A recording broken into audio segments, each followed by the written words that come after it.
course, we're very fortunate to have an incredible hospital here and a medical facility with our Eastern Carolina Heart Institute, Vidant Medical Center, Brody School of Medicine. And I'm happy to have Dr. Douglas Boyd in the studio, who is a professor of cardiothoracic surgery, vice chair of cardiovascular sciences at the Brody School of Medicine at ECU and Vidant Medical Center. Good morning, Dr. Boyd.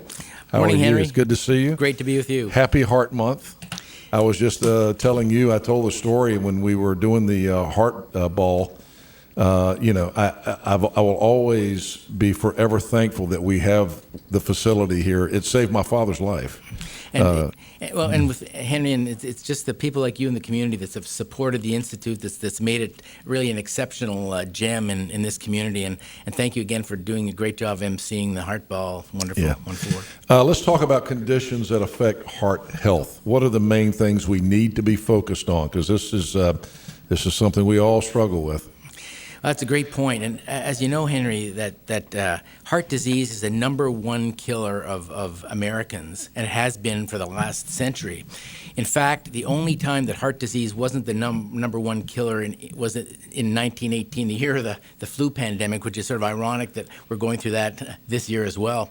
But people don't really realize, there's such a big, so many diseases that humans get. Heart disease eclipses all other diseases, including all cancers. So there's more people that die of heart disease than all cancers combined. So this is a big issue, and things that affect heart disease. For example, one of the main things we all hear about are things like high blood pressure, hypertension, and hard to believe, but close to 40 to 50% of people will get some degree of hypertension in their lifetime, especially now that people are aging and living longer. Can you fix high blood pressure? Are there things you can do to? Does anybody ever come off blood pressure medicine? I'm asking for a friend. That's a great, a wonderful question and a really good question.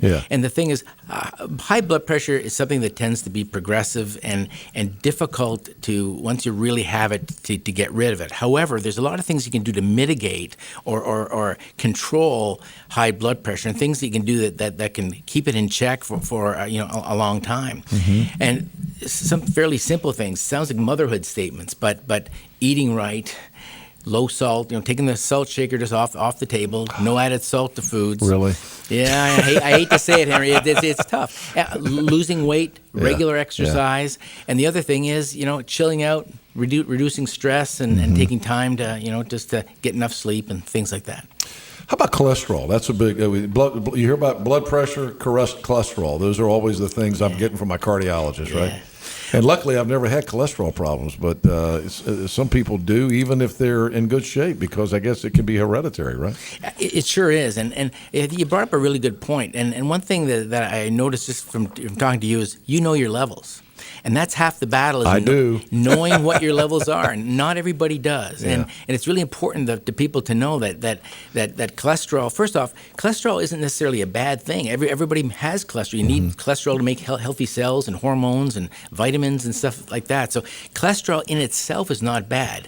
Excessive cholesterol is. In fact, the liver makes your own cholesterol. You need cholesterol. It's when the cholesterol levels get high that it's a problem. And you only know if they're high if you measure it and look for it. And you might hear, there's good cholesterol and bad cholesterol.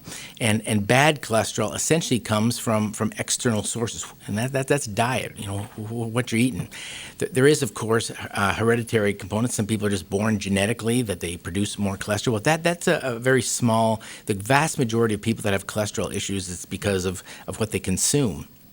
And you might know about, you have good cholesterol, which is high density lipo or HDLs, and bad cholesterol, which is LDLs. I'm not going to go into the details, but suffice to say that if you know your levels, you just have a target and know that there's things you can do to mitigate those things. I don't get too deep in the weeds on this, but I mean, what are the things you shouldn't eat? If you want to stay away from cholesterol. Yeah, well, I'm not like a French chef or anything like that. But first off, what you want to make sure is just people sort of know what's good and what's not good for them, and so the things that are high in cholesterol, things like saturated fats. What are saturated? Saturated fats, unfortunately, are red meats and high-fat dairy products.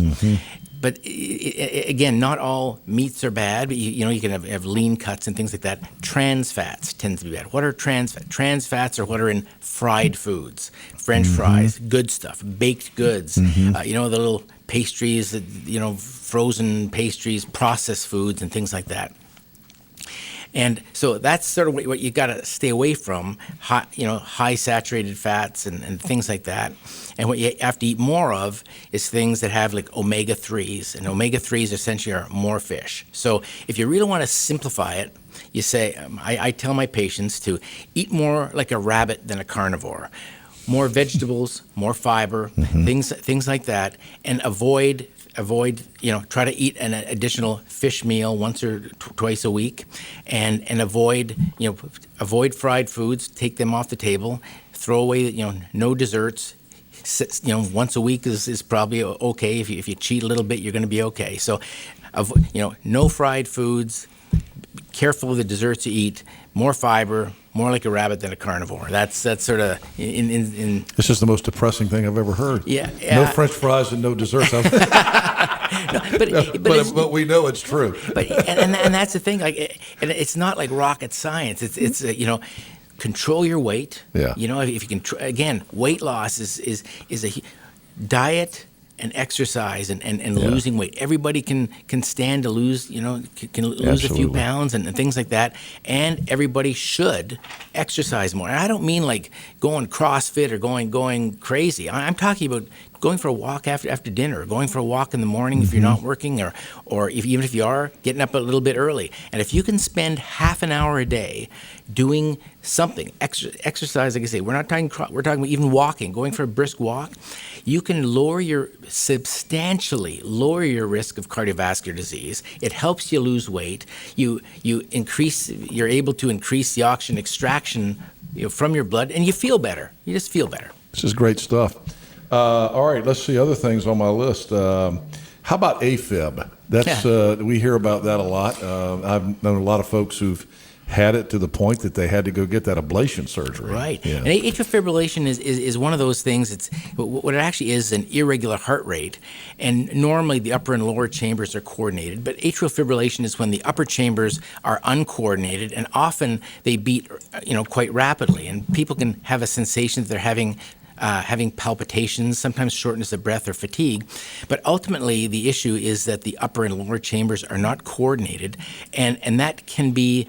Normally, it's not an emergency, but it can have an effect of creating creating clots in the upper chamber, and when the clots go to places like your brain and other organs, that can be a problem. So if you have atrial fibrillation, it can lead to stroke. And so, great information this morning. We got Dr. Douglas Boyd, who is a professor of cardiothoracic surgery, which means you're a heart surgeon, right? Correct. And vice chairman of the cardiovascular sciences for the Brody School of Medicine at ECU and Vidant Medical Center. All right, let's talk about lifestyle and prevention. You've mentioned some of the things already, exercise, what we should not eat or eat in moderation. All things in moderation, they say. That's my grandmother lived to be 103. And when people used to ask what her secret was to living to be long, to be lived to 103, that's exactly what she said. Moderation in all things. Yeah. Nothing could be more true. But I think for the regular people, just out there, diet, exercise, things like moderation in alcohol consumption. Don't smoke. I mean, things that people sort of know is bad for them. If you follow those regular things, you can really increase your health in ways incrementally. And things like good begets good. If you start feeling a little bit better, you're more inclined to wanting to get up and do things and live a healthy lifestyle. And I'll tell you, I try to go to the gym 4 or 5 days a week, and and then you go through periods where you don't do that, and you just feel so much better. I mean, your systems are running better. You just got more energy all the time when you're doing some exercise. And it's so true. And Henry, and not only that, it's when you do that, you actually are doing you're burning more calories. Yeah. And therefore, and when you burn more, especially if you exercise, for example, within an hour of eating, you blunt your appetite, and so that you naturally don't feel as hungry. And when you exercise, you actually lower your blood sugar. So people with diabetes and things like that can actually control their blood sugars a lot better when they do things like just get out and exercise. Let's talk about heart surgery. We've had, it's been front and center here for a long, long time here in Greenville. We've had some great heart surgeons, including yourself. I mentioned Ted Koutlis to you. Dr. Koutlis saved my dad's life. He went off to the military for a while and came back to Greenville, so he's another great heart surgeon. Of course, we've had Dr. Chitwood, Dr. Nifong. There's some great people doing heart surgery here, but how about the robotic surgery? I know Dr. Chitwood and Wiley Nifong got into that for a long time. Are we still doing the robotics here? Oh, you're darn right we are. And in fact, I was just looking back, and the reason I am here today is because of Dr. Chitwood and to work with Dr. Nifong, still active. And if truth be told, I'm going in to operate with Dr. Nifong in the next 15 or 20 minutes. Well, tell him I said hi. I certainly will. And Dr. Chitwood was part of my recruitment here. But I should have mentioned Mark Williams, too. And Mark Williams, who's a good friend. A neighbor, terrific. This is a talented group of guys that I'm humbled to be involved in this group. And like I say, Dr. Chitwood was right there at the beginning of robotic surgery and the state of the art. Not just, people don't realize, this is not just in Greenville or North Carolina. This is in the world. Yeah. Dr. Nifong can go to any city in the world and be recognized by the top surgeons. In fact, interesting story. When my dad was dying and clearly needed heart surgery, I tried to get a hold of Randy Chitwood, and he was in France. But he sent me a message, and I said, "Tell me about this Koutlis guy." And he was like, "Hey, you're in great hands if Dr. Koutlis is going to operate on your dad." And he saved his life and my dad was 77 or 78 at the time. Yeah. Some doctors back in those days wouldn't operate on somebody that age, would they? Well, it's true, and Henry, but things have really progressed, and I think we're extraordinarily lucky here in Greenville to have one of Dr. Chitwood's legacy, which is the Heart Institute, and it's really a state-of-the-art place. But back to your question, we do still actively perform surgery, both mitral valve surgery and robotic bypass surgery, and we've actually ramped that up a little bit. Way back when I first met Dr. Chitwood, I have a little cup on my shelf from 2000, when I was here in Greenville running a robotic course, and Dr. Chitwood was running the valve part, and I was running the robotic bypass part. So we're actually ramping up the bypass part. We're starting to do hybrid procedures, which are a combination of robotic procedures and interventional cardiology to keep things less invasive. So now we're doing a number of bypass surgery cases through tiny incisions without cracking the chest, without stopping the heart, and getting people home earlier with less trauma and things like that. And I'm proud to say that my colleagues, Nifong, Dr. Bates, we're all working very, very hard to not only continue the legacy, but even push it harder in terms of new mountains to climb in terms of robotic surgery. We're still at the pinnacle.